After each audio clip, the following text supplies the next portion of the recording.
The book of Devarim is a repetition of many things that happened in the Torah.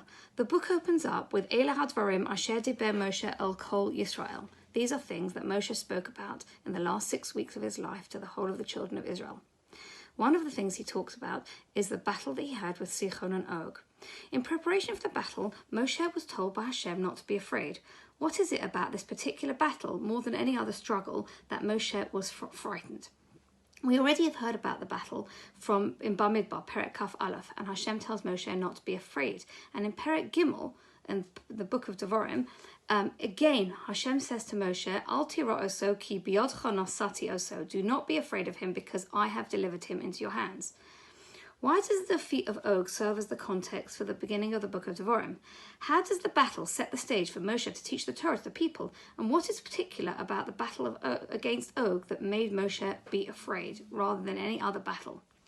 There are many reasons. For the first reason is that Og, according to the Midrash, was a legendary figure of mythic proportions. In Devarim, there's a posuk in Perek Gimel, Posuk Yud Aleph, it says, Ki rak Og Melech Habashan nish'ar miyeseh ha-Raphaim. That Og was one of the remnants of the people called the Raphaim, who were known as giants.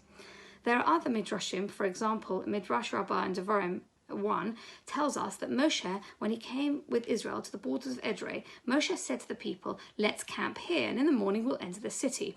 As they were about to enter, it was so dark that nothing could be seen. Moshe lifted up his eyes and he saw Og sitting on a wall with his feet touching the ground. Moshe said to himself, I can't believe what I can see. These people must have built an additional wall overnight. Whereupon Hashem said to Moshe, what you're looking at is Og, but do not fear him. But the Midrash attributes Moshe's fears to things other than Og's mammoth size. He had certain merits, and that could tip the scales in his favour. The first merit that Moshe was worried about is the fact that the Midrash Bamidbar Rabbah in Parshas Yud Tes tells us that he survived the flood. And if he had this gift of longevity, Moshe thought there was obviously some merit that Og was worthy to live that length of time. What was the merit? Again, the Midrash enlightens us. In the battle between the 5 kings and the 4 kings, Avraham sided with the 5 kings because they captured Lot, and he had to save Lot. An anonymous person in Perek Yud Daled comes along, Vayovo hapolit vayaged la'Avram ha'ivri. Someone unidentified, but Rashi tells us is Og, tells Avraham that Lot's been captured, and off Avraham dutifully goes to go and save Lot's life. The thing is, the Midrash tells us that Og did not have the best of intentions. His intentions were that Avram would get involved in a dispute between the 4 kings and the 5 kings.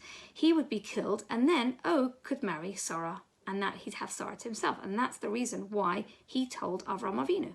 Nevertheless, he did this very nice deed and told Avraham about his nephew's demise. The identity of Avraham's anonymous informant is not unanimously accepted in rabbinic literature. But the Midrash records a tradition that makes an even more surprising identification, and that is in Masechet Sofrim 21:9. Og is Eliezer. If Og is, according to some opinions, Eliezer, this sheds new light on why Moshe was afraid of him.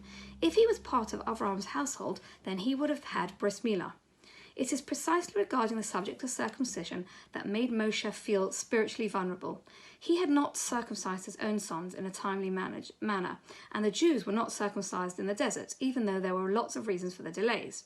So Hashem tells Moshe not to fear his sign, oso.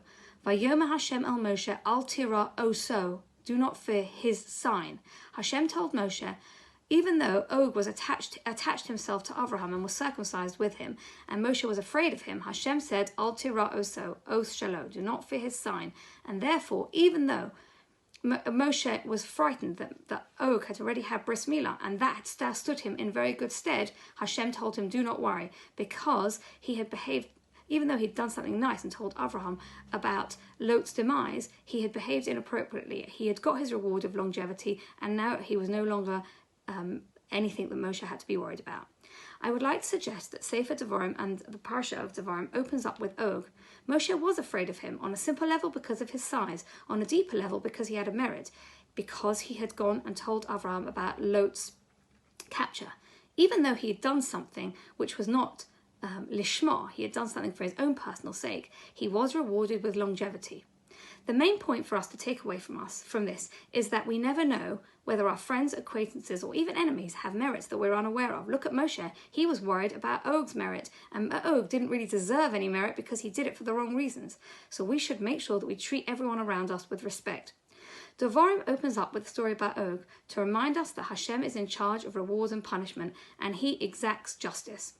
I would like to thank Joanna and all the other speakers who have spoken and shared their Torah with us, and I'm looking forward to hearing many more Divrei Torah from lots of other women. Good Shabbos.